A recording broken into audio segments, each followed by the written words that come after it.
Halo semuanya, di sini kami kelompok 4 mau menjelaskan mengenai tugas 4 dari hukum pengangkutan.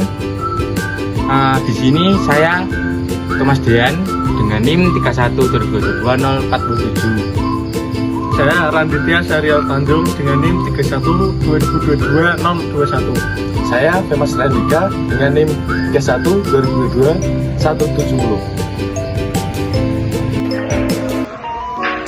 Di sini kelompok kami mengambil dari putusan MA nomor 1457 K garis miring pidana khusus garis miring 2019. Jadi dalam putusan ini adalah sebuah putusan Mahkamah Agung terkait kasus pengangkutan bahan bakar berminyak bersubsidi tanpa adanya izin. Terdakwa berinisial M didakwa mengangkut 1.800 liter solar tanpa adanya dokumen resmi, dan perkara ini terjadi di Cilegon pada bulan April 2008. Berikut saya akan menjelaskan mengenai kasus pengangkutan bahan bakar minyak bersubsidi tanpa izin yang termuat dalam putusan Mahkamah Agung. Yang pertama, latar belakang kasus. Pada bulan April 2008 di kota Cilegon, tersangka yang berinisial M diduga melakukan pengangkutan bahan bakar minyak BBM bersubsidi tanpa adanya dokumen izin usaha pengangkutan yang resmi. Jadi tanpa yang resmi, jadi tidak ada dokumen dalam hal pengangkutan yang resmi. Kejadian ini terjadi di wilayah Simpang 4 Lampu Merah APD, kawasan Krakatau, Stil, dan tempat lain yang termasuk dalam wilayah hukum Pengadilan Negeri Serang. Dalam putusan ini terdakwa dijerat dengan pasal 57 huruf B Undang-Undang Nomor 22 Tahun 2001 tentang minyak dan gas bumi yang mengatur pelarangan pengangkutan BBM tanpa izin. Dan dalam kasus ini terdakwa diancam pidana dalam pasal ini adalah penjara maksimal 6 tahun dan denda maksimal 60 miliar. Untuk yang kedua, fakta perkara yang ini terjadi pada 16 April 2008 sekitar pukul 13 WIB.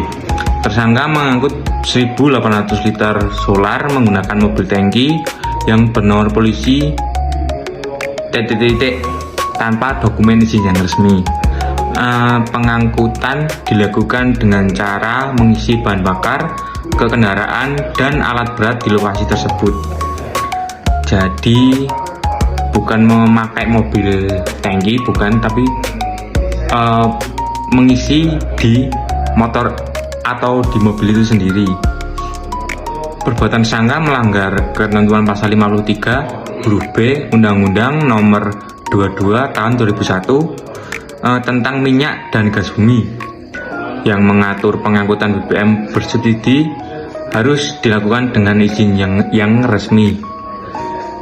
Baiklah, untuk yang penjelasan berikutnya akan dijelaskan oleh rekan saya. Oke, saya akan melanjutkan pembahasan ini. Yang ketiga ada proses hukum sebelumnya, yaitu jaksa penuntut umum dari Kejaksaan Negeri Cilegon menuntut terdakwa dengan pidana penjara selama 2 tahun dan denda Rp 500.000. Pengadilan Negeri Serang memutuskan pidana penjara selama 1 tahun 6 bulan dan denda 500.000. Setelah itu terdakwa mengajukan banding ke Pengadilan Tinggi Banten yang menguatkan putusan dengan perubahan masa pidana, namun tetap menghukum terdakwa. Terdakwa kemudian mengajukan kasasi ke Mahkamah Agung.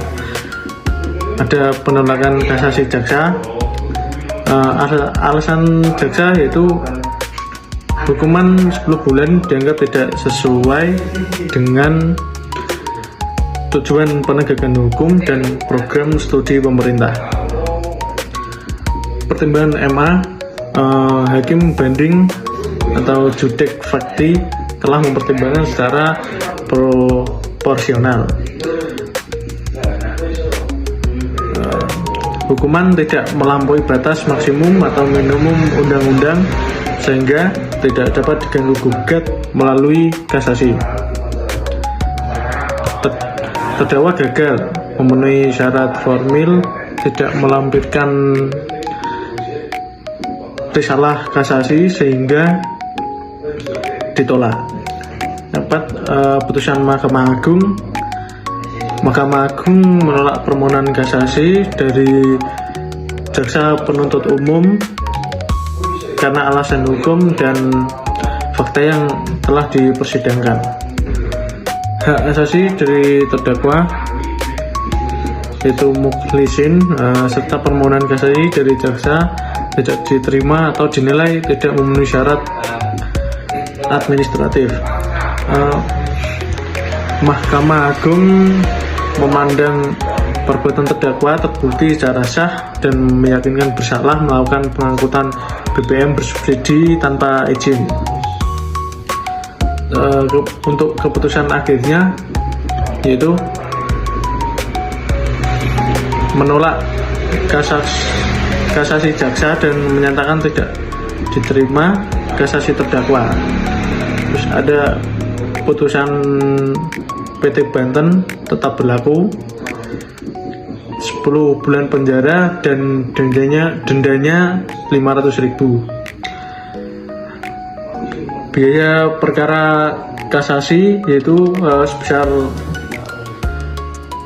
2.500 dibebankan kepada terdakwa. Sekian dan akan dilanjutkan oleh teman saya. Yang selanjutnya, barang bukti dan perintah pengadilan. Yang ke-1, mobil tangki nomor polisi A 8418V kembali kepada pemiliknya yang berinisial HJB. Yang kedua, minyak solar sebanyak 1.845 liter dirampas dan diserahkan ke negara melalui Pertamina. Yang selanjutnya, kesimpulan. Kasus ini menunjukkan pentingnya kepatutan terhadap perizinan pengangkutan BBM bersubsidi. Pertimbangan hukum di tingkat banding dianggap final selama tidak melanggar batas undang-undang. Proses kasasi menegaskan bahwa syarat formal seperti kelengkapan dokumentasi sangat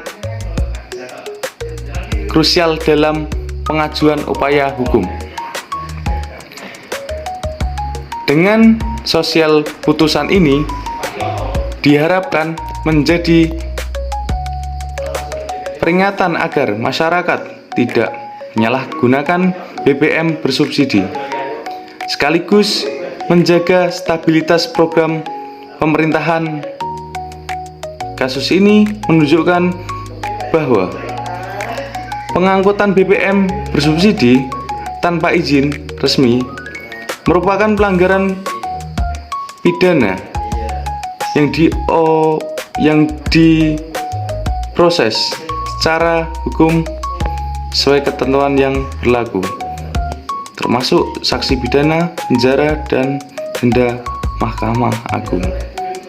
Menegaskan bahwa proses hukum berjalan sesuai aturan dan hukumannya yang dijatuhkan merupakan kewenangan pengadilan tingkat pertama dan banding.